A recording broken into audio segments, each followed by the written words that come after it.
Bismillahirrahmanirrahim. Assalamualaikum warahmatullahi wabarakatuh. Waalaikumsalam warahmatullahi wabarakatuh. Alhamdulillah nahmaduhu wa nasta'inuhu wa nastaghfiruh wa na'udzubillahi min shururi anfusina wa min sayyiati a'malina. May yahdihillahu fala mudhillalah wa may yudhlil fala hadiyalah. Asyhadu an la ilaha illallah wahdahu la syarikalah wa asyhadu anna Muhammadan abduhu wa rasuluh.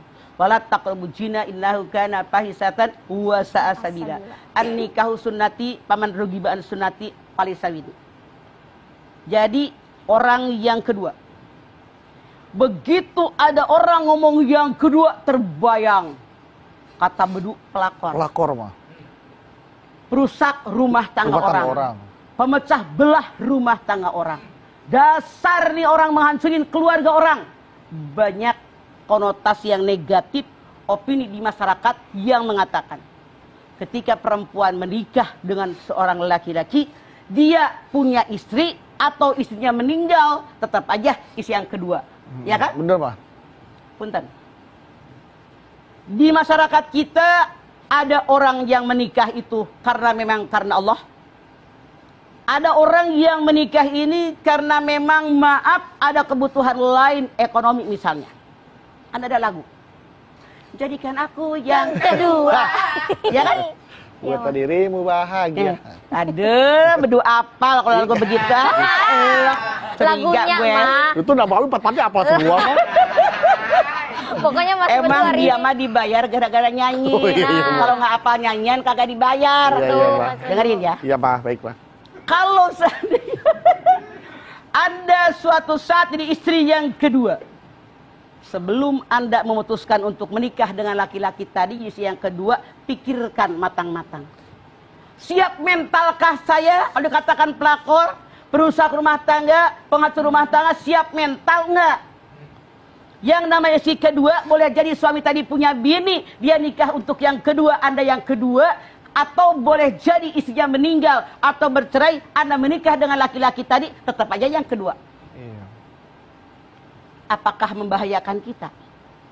Apakah menghancurkan keluarga kita sekarang gini? Yang namanya ada ayat yang mengatakan menikah dari Quran kan? Pankihu ma tobalakum minan nisa'i matna wa thulatha wa ruba' baru koma. Hai kaum laki-laki, nikahilah perempuan yang kamu sukai, boleh 2, boleh 3, boleh 4. Belum selesai. Fa in hibtum alla ta'dilu.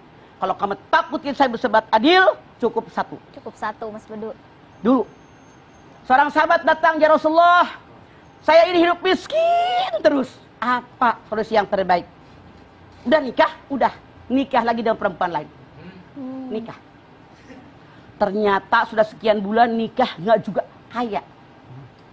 Datang lagi, ya Rasulullah, bagaimana memperbaiki nasib saya nih, ekonomi gini terus. Nikah lagi, 3 lagi nih. Nah, 3. Sekian lama tidak juga kaya.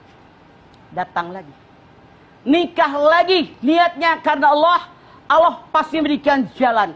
Ternyata laki-laki ini menikah yang keempat, perempuan ini pintar ngejahit, motong pakaian, ngejahit, bikin model-model pakaian. Maka istri yang keempat ini mengajak 3 istrinya berempat sama dia. Untuk menjahit. Untuk menjahit, dia ajarkan begini caranya, di packing dan seterusnya. Akhirnya mereka berlima kaya raya. Masya Allah. Jangan masalahnya doang dengan apa pelajaran yang kita ambil dari hadis Nabi tadi? Artinya kalau Anda sebagai istri yang pertama, ketika melihat ada istri yang kedua, harus berhusnuzon. Dia lebih baik daripada saya. Kenapa ribut, pelakor, perusak rumah tangga orang, dar. 1, tidak sedikit perempuan yang menikah dengan suami orang, niatnya memperbaiki gizi. Dia orang susah, orang miskin, itu laki tajir, pasti kaya. Ini salah. Nikah itu tujuan utamanya karena Allah, biar menjaga pandangan dan kemaluan. 2. Kenapa perempuan yang kedua, yang ketiga dibenci oleh perempuan lain, dibenci oleh tetangga, opini di masyarakat jelek, negatif? Yang kedua, karena perempuan yang kedua banyak yang kurang ajar. Begitu menikah dengan suaminya, kalau engkau mencintaiku, ceraikan istri yang pertama. Kurang ajar. Itu nggak bagus tuh. Ada. Ini yang salah. Bang Ajis tuh jangan salah. Jangan. Kok Ajis emang Ajis? Coba jangan. Enggak mah, diperingatkan doang kalau itu salah. Oke. Gitu. Coba jangan. Kalau yang itu jangan diambil, jangan coba. Yang ketiga. Tidak sedikit perempuan yang kedua, yang ketiga. Begitu menikah dengan suaminya, minta cintanya hanya utuh untuk saya. Nah, egois. Ada nggak? Ada.